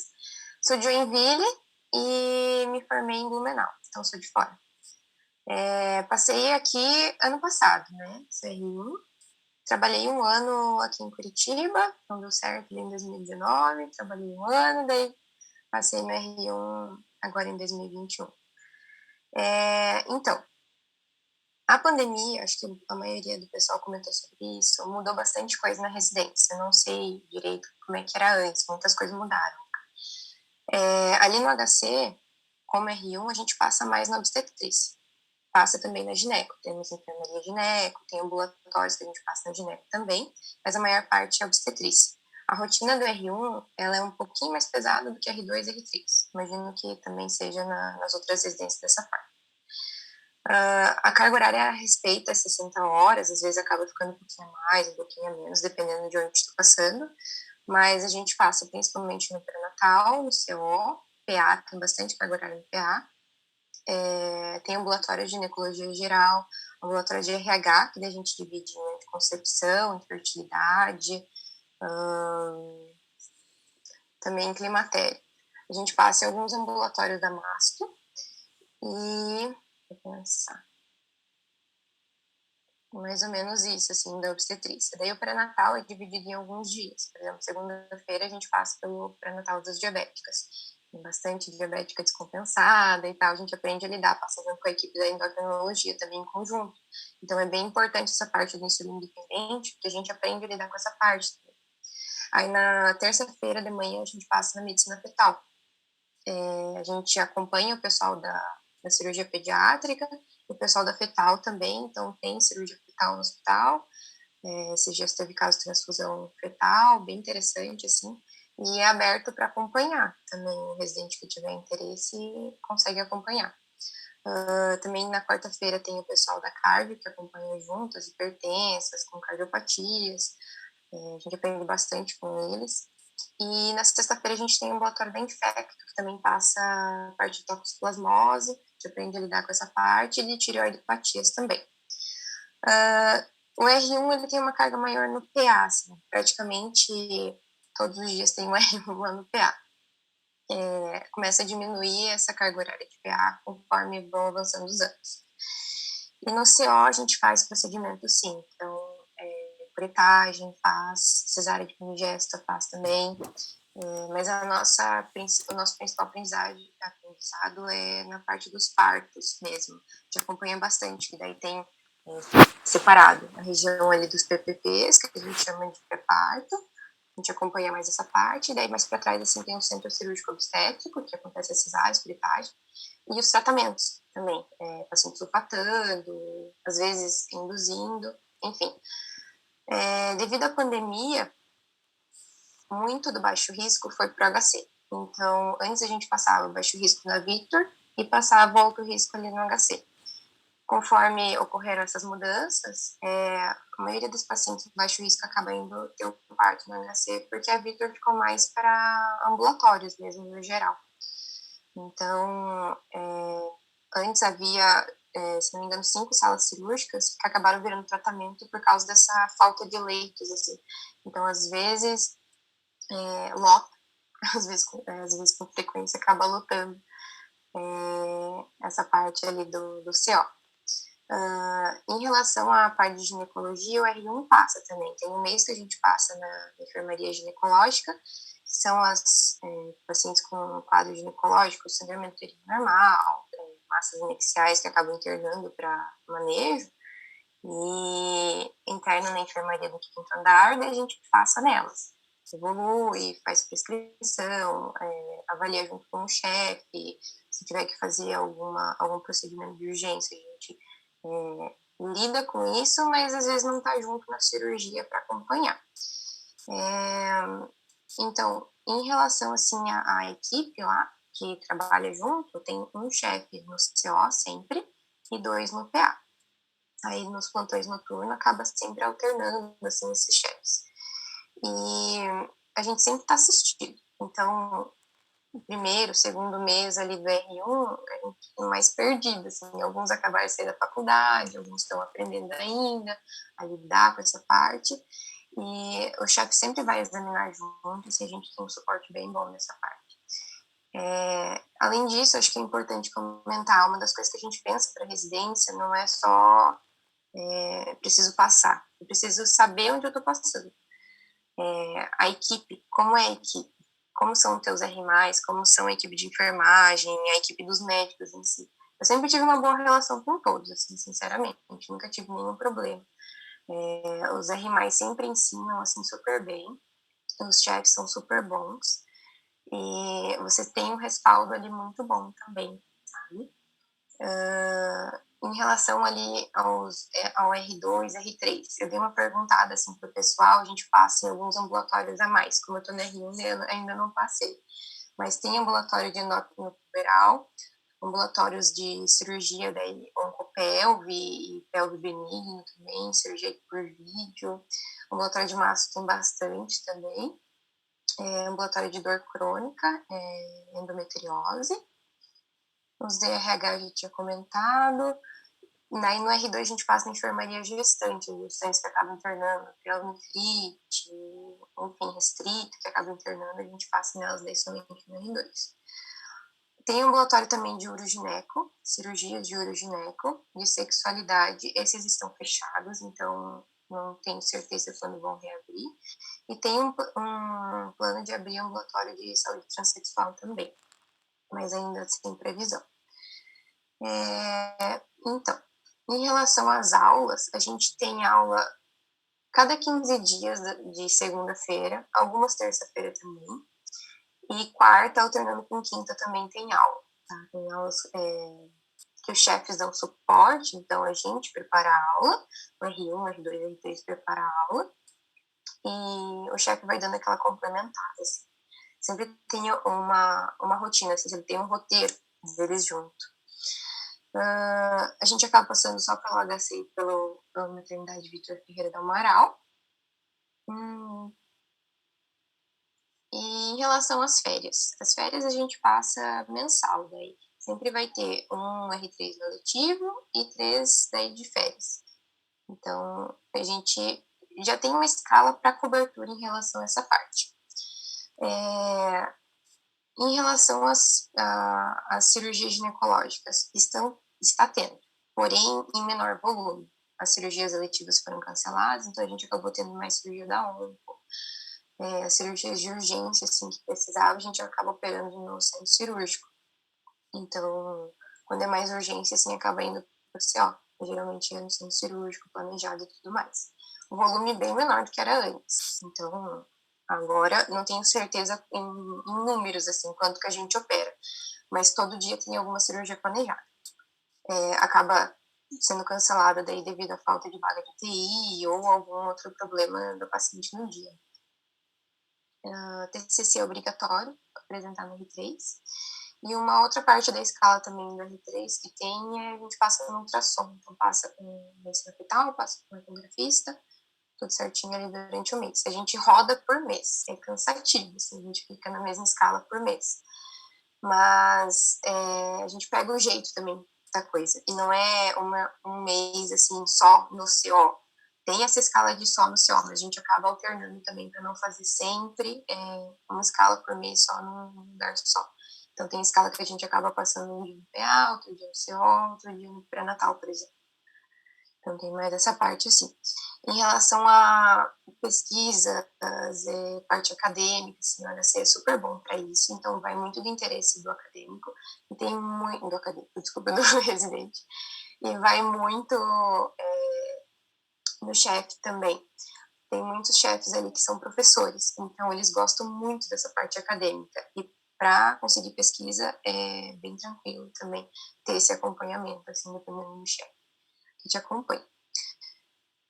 Acho que seria mais ou menos isso. Alguém teria alguma dúvida? Alguma coisa mais que eu poderia falar?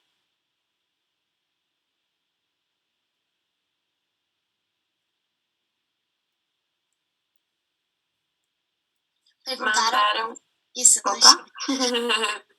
Mandaram uma pergunta ali no. Sim, serviço de reprodução humana. Então, a gente tem um ambulatório de infertilidade, sim. Só que a gente começa o segmento. Aí a parte de fertilização in vitro, daí não tem esse acompanhamento que é no particular, né? Mas a parte, assim, até o plano de treino, assim, de estimulação, a gente tem. Inclusive, os professores, eles deram aula agora pra gente na RU, professores e preceptores, né? Foram super boas as aulas, só que a gente não tem essa parte da FIV, daí acaba perdendo essa parte. Então, o ambulatório de sexualidade está fechado. A gente não está tendo isso no momento, eu não passei ainda, então eu não consigo te informar certinho como seria. Mas tem plano de reabrir, sim.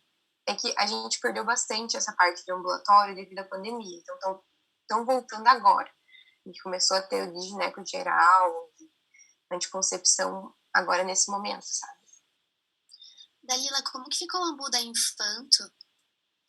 Então, os R2 e R3 que estão passando, mas tá tendo, sim, Tá pessoal.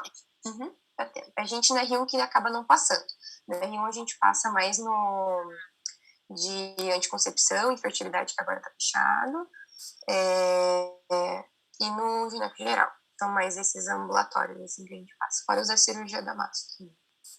E o que mais que afetou vocês, assim, durante a pandemia? O que tá mudado ainda por conta disso, nas atividades de vocês? Então, tem bastante paciente da OBS, assim. Então, tá acumulando bastante paciente da obstetrícia e acaba não tendo tanto leito para paciente da ginecologia. Então, isso ficou super ruim, porque a gente acaba não tendo leito suficiente para a quantidade de paciente que acaba indo para lá. Então, tem paciente que a gente recebe de outros hospitais, enfim, para terminar o segmento, que ali é um hospital de alta complexidade, alto risco, né, referência, e a gente acaba não tendo vagas para essa paciente da ginecologia. Então, quando eu passei na enfermaria da gineco, tinha pouca paciente. Por um lado, foi bom, porque a gente não tinha aquela pressa com todo mundo para evoluir e ver todo caso. Então, eu conseguia ver cada caso com calma, com paciência, estudar cada caso. Então, por essa parte foi boa, só que a gente não teve tanto volume assim. Tá mudando. Esse mês já foi diferente, tinha bem mais paciente internado. Então, foi o meu mês, eu que dei azar de ter entrado mais no início do ano. Acho que tem uma pergunta aqui. Tem ambu de oncogineco, sim, a gente passa na parte de oncopelve e na parte da masto também. E na parte de pelve benigna também passa. Então, tem ambulatório e tem parte ginecológica também. Plantão noturno tem na R1. A maioria dos dias, o único dia que a gente não tem plantão noturno na R1 é na terça-feira. Então, a maioria dos dias tem. Então, tem escala, como a gente roda por mês. Tem mês que a gente não tem plantão noturno, tem mês que a gente tem. A gente é em 30 residentes, então são 10 por ano. Mas, assim, plantão noturno tem bastante. E, geralmente, no feriado, também, final de semana, é o R1, o R2. Mais alguém tem dúvida?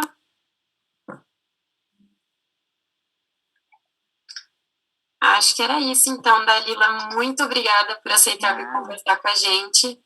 Foi muito importante. Qualquer coisa que precisarem, podem mandar mensagem. As meninas têm meu contato.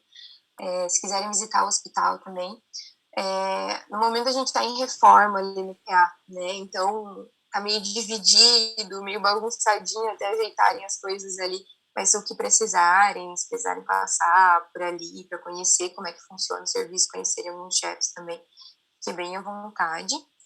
E não desanimem, tá acabando o ano, daqui a pouco tem prova. E uma coisa que eu acho que é importante falar, quando eu tentei as provas, eu tentei as mesmas 4 provas nos 2 anos. Então eu não passei em um, e eu vi que fez bem trabalhar um ano, você amadurece bastante também. Então tem os 2 lados. Você pode passar agora, aprender, amadurecer ali durante a residência, mas também não faz nenhum mal trabalhar um ano. É um ano que você não está perdendo, você está ganhando. É diferente agora do cursinho. Você se forma, você já é médico, então você trabalha, você aprende com isso, você amadurece bastante. Então você pode tanto amadurecer na residência como trabalhando, sabe? É um ambiente super diferente.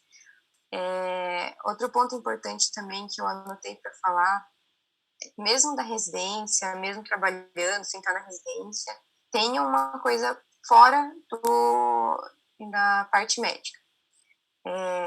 Descansem, não tem nenhum problema não fazer nada por um dia inteiro. Vocês precisam ter essa parte da saúde mental também. Eu, particularmente, eu continuei com a natação. Então, foi uma coisa que me tirou, assim, dessa parte, sabe? Da residência, fora. E é uma coisa que ajuda muito. E só agora eu vejo isso, sabe? Então, eu acho que é super importante ter esse momento fora também. Muito obrigada, Dalila. É muito bom ouvir isso. Eu sei. É um incentivo que faz muita diferença depois. Nossa, a gente que tá terminando agora dá um desespero, um misto de medo com ansiedade, mas é bem isso que você falou, né? Nada agora é perdido, não é que nem na época de cursinho antes da faculdade. Mas muito obrigada mesmo por ter vindo conversar com a gente. E tem uma última pergunta ali. Perguntaram para que lugares que você fez prova. Eu fiz prova pro HC, pro HT, evangélico e pro Graças. Fiz essas 4 provas, as mesmas nos 2 anos. Em um ano eu não passei, na outra eu passei em 3, e só não passei em 1. Tá bom. Esqueci. A prova pro HC é a primeira fase, prova teórica. Segunda fase vai ser currículo. Então, se empenha no currículo também. É uma coisa que faz muita diferença. Fez diferença para mim. Você fica muito atravancado, assim, várias pessoas ali com a mesma pontuação. Então, você consegue pular pessoas com alguns décimos. O currículo faz muita diferença. Já que não vai ter prova prática, se empenhem bastante na parte do currículo, coloquem o que vocês tiverem, se esforcem bastante nessa parte, porque vale a pena. Uns décimos que vão fazer diferença no final. Obrigada mais uma vez. Falei bastante. Não, tranquilo, tirou muitas dúvidas de todo mundo. Eu acredito que não tenha ficado mais dúvidas. Então, tá bom, era isso. Dalila. Beleza? Obrigada. Tchau, meninas. Tchau. Obrigada a todo mundo que participou. Acabou nosso bate-papo, espero que tenham gostado. Qualquer coisa, vocês mandem dúvidas lá no Insta da Lisa mesmo, ou diretamente para os residentes.